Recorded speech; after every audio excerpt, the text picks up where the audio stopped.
Our topic today is COVID-19 and corporate governance, cybersecurity, and technology considerations.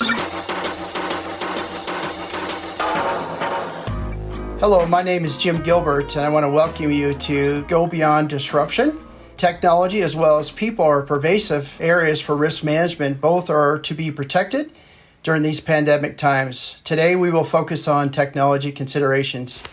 Andy Grove, Intel Chairman, President, CEO, said, "Bad companies are destroyed by crisis. Good companies survive them. Great companies are improved by them." My team members today are Audrey Katcher, Jeff Olenek, and I'm Jim Gilbert. I'll be your moderator today. Our three areas that we're going to focus on today are board responsibility, company responsibility, and auditor responsibility. I would like each of my team members to introduce themselves. Let's start with Jeff, please. Thanks, Jim. My name is Jeff Olenek. I'm a principal at Wipfli, and I'm also located out of Minneapolis, Minnesota. My area of responsibility is I lead our cyber tech group. And within our cyber tech group, we help organizations really build and maintain resilient infrastructure and to really support their business. So we work with organizations with managing cybersecurity risk as well as technology risk associated with running their business.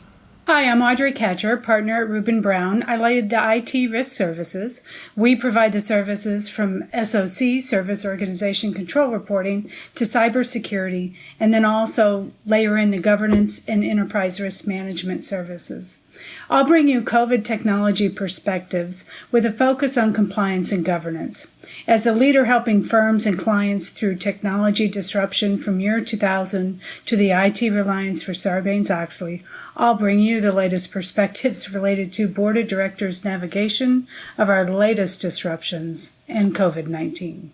And I'm Jim Gilbert. I'm the managing principal of Jim Gilbert CPA based out of Denver, Colorado. My firm work on cloud-based solutions, accounting services, CFO, controller, advisory services, and cross-section of technology advisory services as well.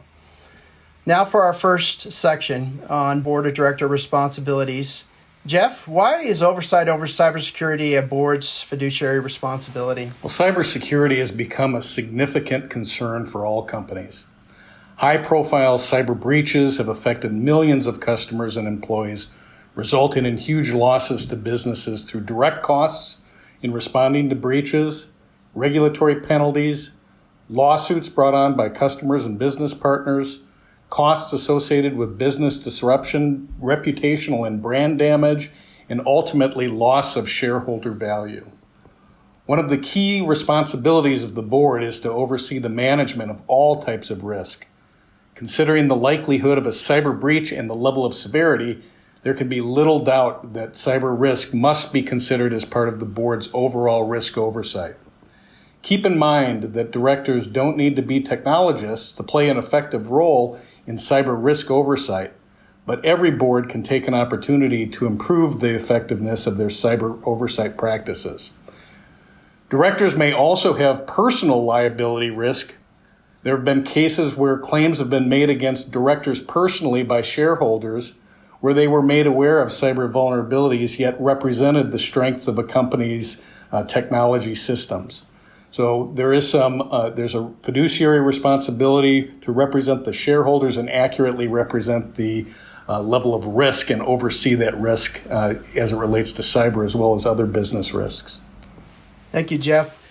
What type of questions should be asked by a board of directors to understand how cybersecurity risk is managed? From a general perspective, I'll speak, really just general risk as it relates to cyber. I think the first thing is that a director needs to know what laws and regulations apply to a company. And those could be state laws, things like the California Privacy and Protection Act. It could be federal laws like HIPAA and GLBA, or even industry-specific requirements for PCI and other things. So it's really first understanding, what are the rules and what are the laws and regs that an organization needs to abide by. Then it's important for a director to ask, what are the top risks that are facing the company related to cybersecurity? And then how is the company managing those risks? Some other questions that I'd ask are things like, How is security governance managed? Who has ultimate accountability for cybersecurity? How are we building a culture internally? Are we effectively giving our employees the adequate training and tools so that they can be successful with managing our intellectual property and our data?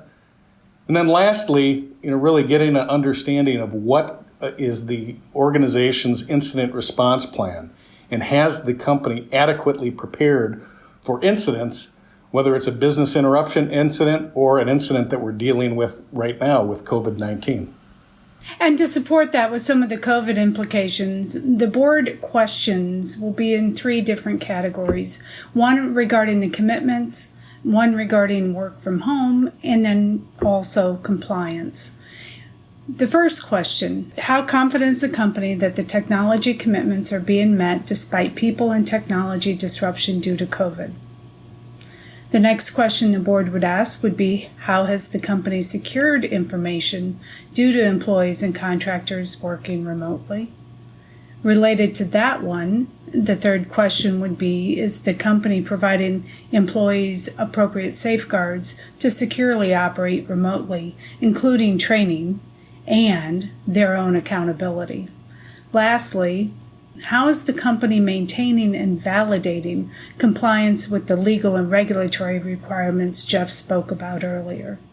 Some companies are making significant shifts in how they're delivering their services, and in many cases, a full digital transformation that needs to be considered along with that regulatory landscape. I'll share a story with you too. In financial services and healthcare, they've been auditing off-site workers over the years. We've seen staffing of this ramp up, the off-site staffing, I should say, to ensure that companies and the people who are working from home are maintaining the PCI and PII information appropriately, whether it's a hard copy in the house or other work area or a home computer or device. Some of those locations are not appropriate for storing such information. Also wanting to make sure screens of information are being protected. So we've seen stories over the years, and we're seeing more stories now where information is being compromised when it should not be in this new work from home environment. We're also seeing one more area of non-compliance related to the regulations and other compliance.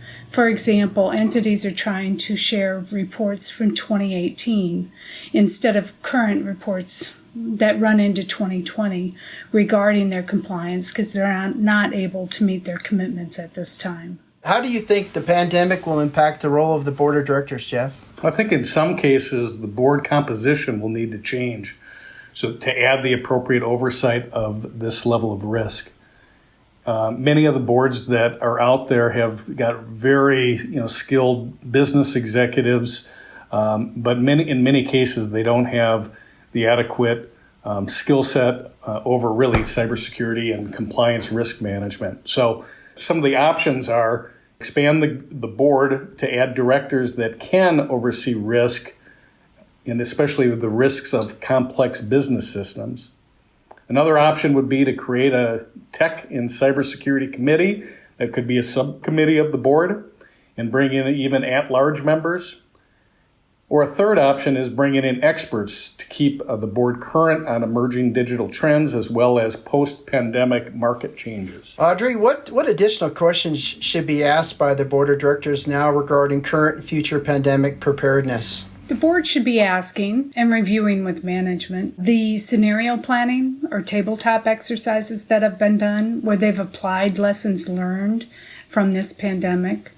They should be asking to understand what the succession planning is. And lastly, what is the technology readiness to support the business success? One of the references and tools and resources out there for you is NC State. They have an enterprise risk management initiative, and they also publish some good focus points for monitoring supply chain risk related to single sourcing, geographical diversification, etc.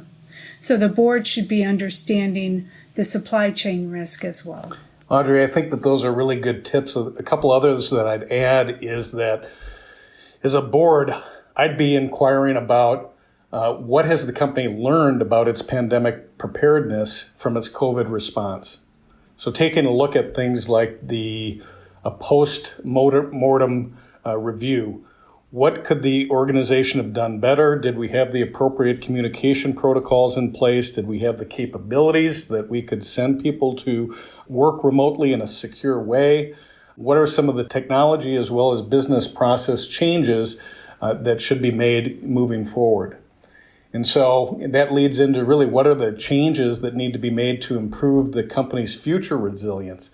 This, as most experts say, is not the only way. Once we get over this hump, there could be future COVID-like situations that we're going to need to deal with moving forward. So from a future perspective, what needs to happen in order to prepare the company's overall resilience?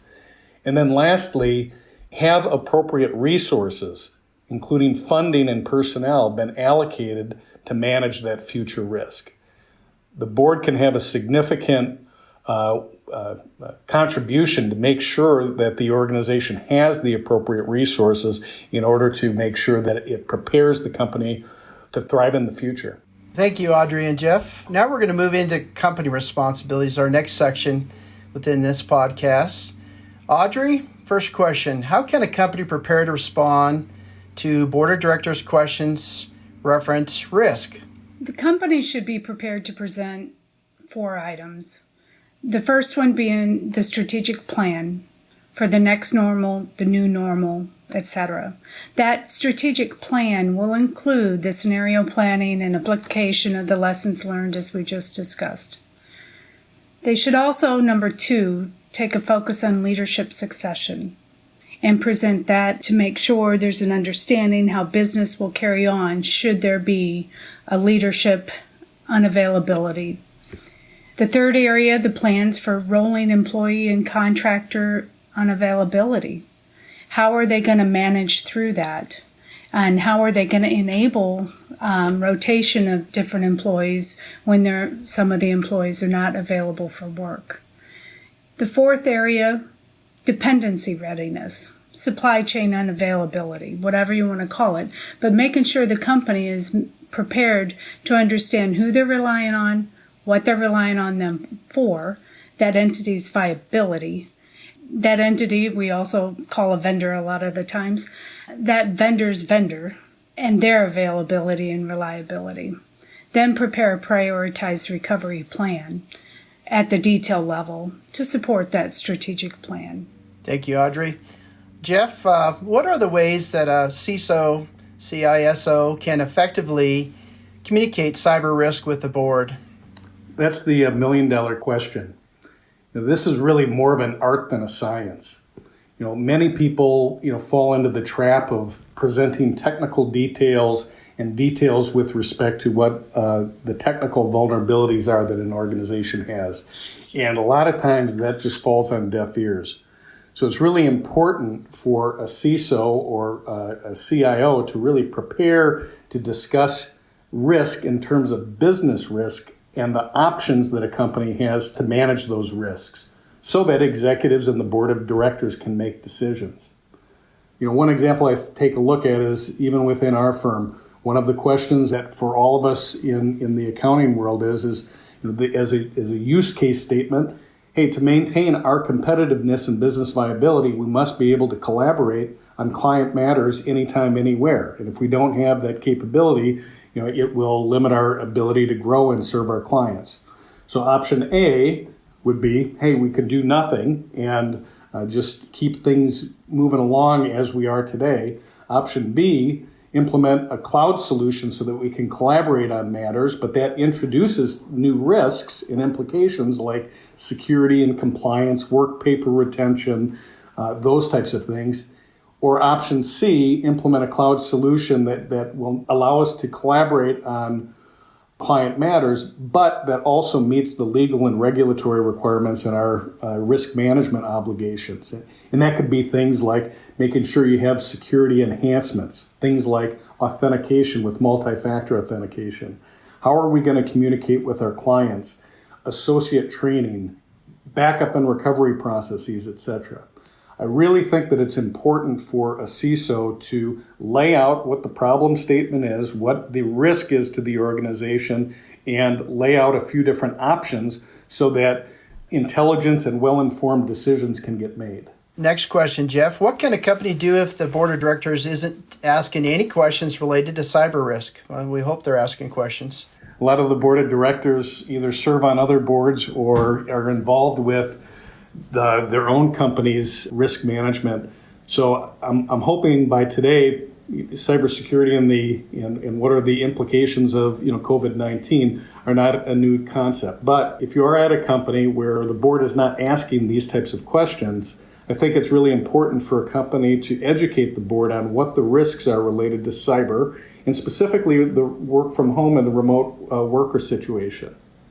I'd also suggest a cadence for discussing cybersecurity risk, at least annually within a board meeting. In many cases, a board that I serve on, I have it as part of our monthly agenda that we ask the question and just deliberately take 2 minutes or more out of the schedule to say, are there any risks that the board needs to be aware of? Any types of security incidents that may have happened within the last month that could raise to the level of board involvement. And it gives the company an opportunity to respond and reflect on, has something happened that we need to at least get on the radar of the board. So I'd suggest making sure that discussion is included in the monthly cadence. And then lastly, if the board isn't asking these questions of the company should be making the auditor that they're using aware of some of the known risks so that they can include it within the audit report to the board. It's amazing how many things can happen that are good things when you can also utilize the auditor effectively and point them to where some of the significant risks are for the organization so that board of directors can have the appropriate oversight and support some of the initiatives. Yeah, this next question is one of my favorites that we talked about.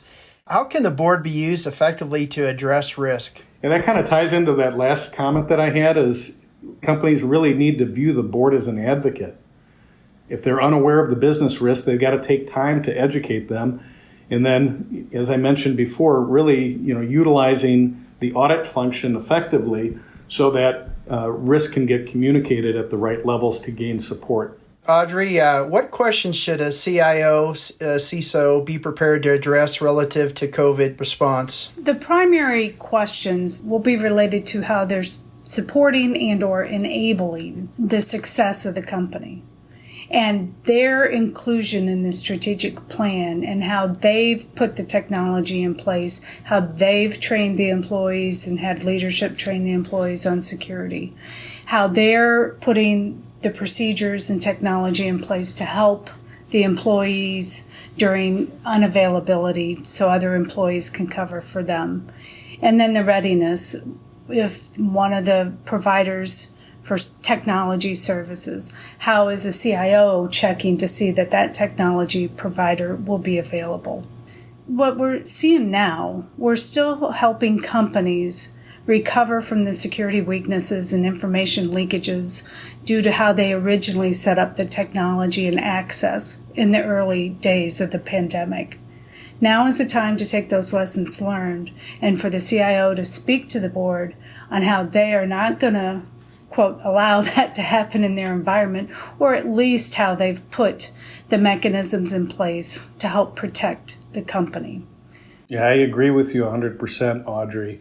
I think really having the board be made aware of how the risk profile has changed based on the company's response to COVID. A lot of our clients needed to deploy new tools, bring in additional laptops, get new VPN licenses, implement things quickly like Microsoft Teams to facilitate communication and collaboration with the remote workforce. But really, security wasn't in the original plan, and it's time to take a look at, hey, we had to move and make some changes to go to market quickly to enable a remote workforce. How has our risk posture changed based on the changes that we've made to the technology and the business process? And then what are some of the controls that we now need to implement in order to meet our policies and regulatory and compliance requirements. And I'll add one more thing. With the CIO, with the technology, we are so dependent on a broader network. It's not the network in the office. We have so many more remote workers. We had a client with a situation recently that they just did a, quote, innocent Microsoft patch, brought the network to their knees, so all of the remote employees could not work. It wasn't an option for them to run to the office. So it's the little infrastructure controls to make sure the network's not only secure, but available that's even more critical than it was before. All right, thank you guys. Now we'll move into the next section, Auditor Responsibilities, which is super important as well. Audrey, how can an auditor get a sense for the level of oversight from a board? So the auditors, during normal procedures, will be looking at board minutes, and they should see that there's been a review, a discussion related to several items: risk assessments and recent risk assessments, strategic plans, succession planning, scenario planning. All of these items should be considered in the board discussion. As I relate to what the SEC just had a release on June 23rd related to some COVID considerations, yes, that's technically for public companies, but those are the considerations auditors will be looking at, not only for public companies, but for the private companies as well, with a focus on items such as going concern. Technology is going to be an enabler for that, and the board should be addressing the items in that SEC release, as well as the technology that will support the business to keep the entity liquid, viable, etc. Does the company know who they rely on, vendors, business partners, service organizations? That is something that's evolving, and as NC State points out in their supply chain risk documentation, and we have seen with our clients, the supply chain dependencies and the actual real-time monitoring of those other entities being viable is more important than it used to be. A board should understand, and the company should understand, that although a service has been outsourced, the accountability of the outsourcing is still with the company. Even though they've put some responsibility for daily performance with an outsourced entity or a vendor they rely on, there's still, at the end of the day, accountability and reputation management and business viability management that stays with the company, and the board should understand where all those dependencies lie. Thank you, Audrey. Jeff and Audrey, are there any resources or training available to help build cybersecurity knowledge?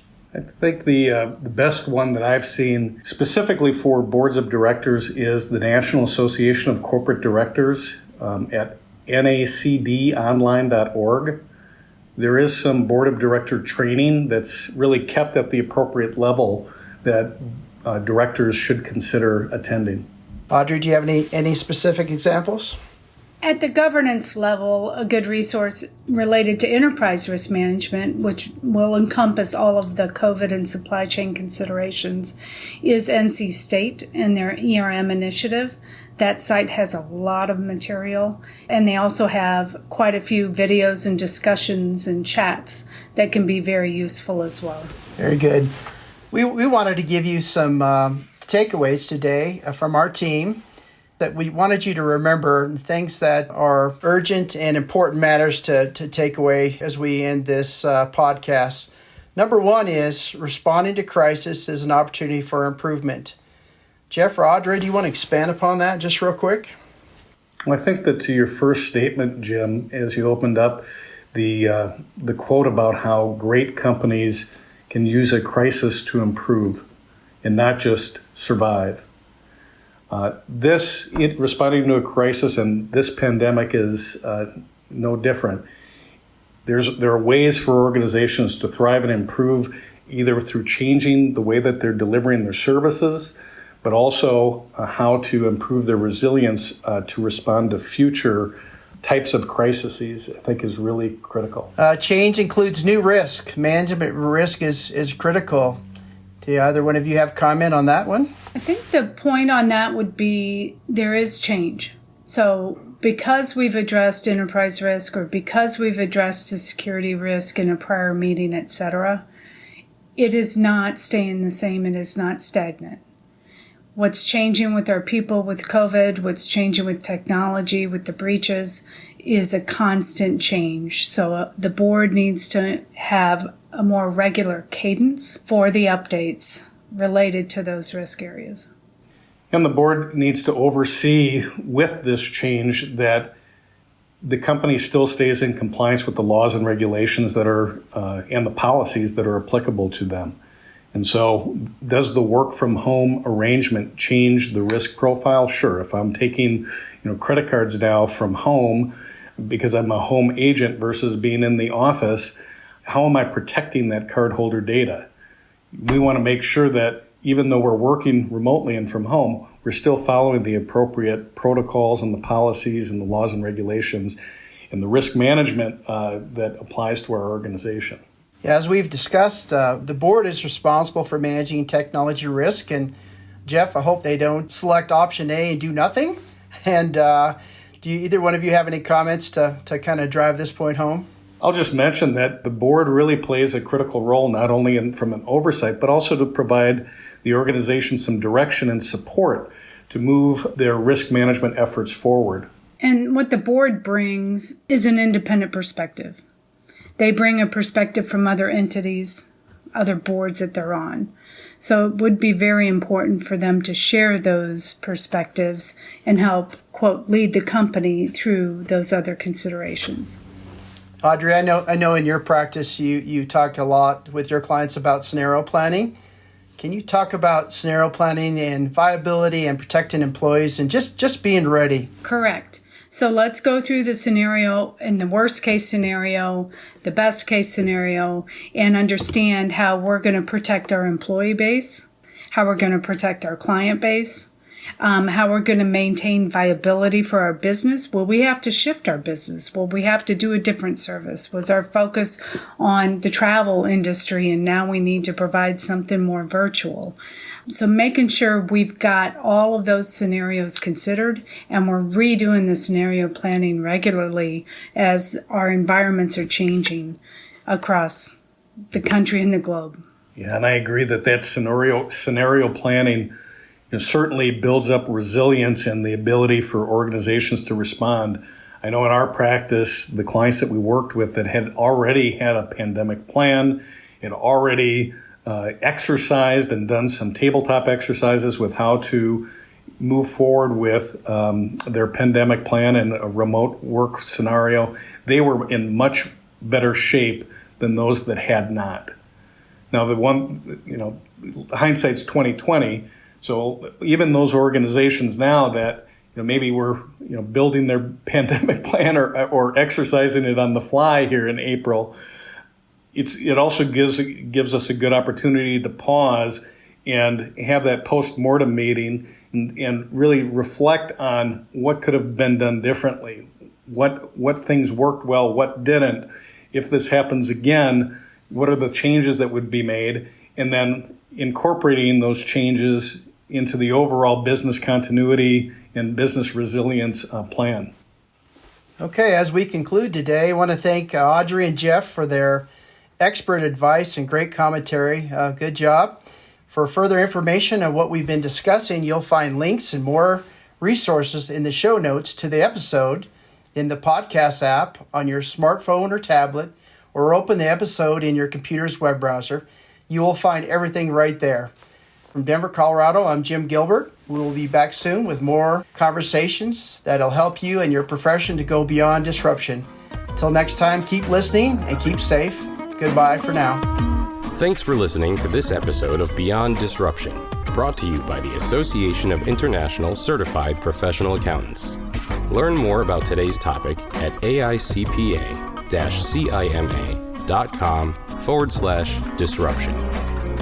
This podcast is designed to provide illustrative information with respect to the subject matter covered and does not represent an official opinion or position of the Association of International Certified Professional Accountants or any of its subsidiaries or affiliates. It is provided with the understanding that the association, its affiliates, and subsidiaries are not engaged in rendering legal, accounting, or other professional services. If such advice or expert assistance is required, the services of a competent professional person should be sought. The association, its subsidiaries, and affiliates make no representations, warranties, or guarantees as to and assume no responsibility for the content or application of the material contained herein and expressly disclaim all liability for such damages arising out of the use of, reference to, or reliance on such material.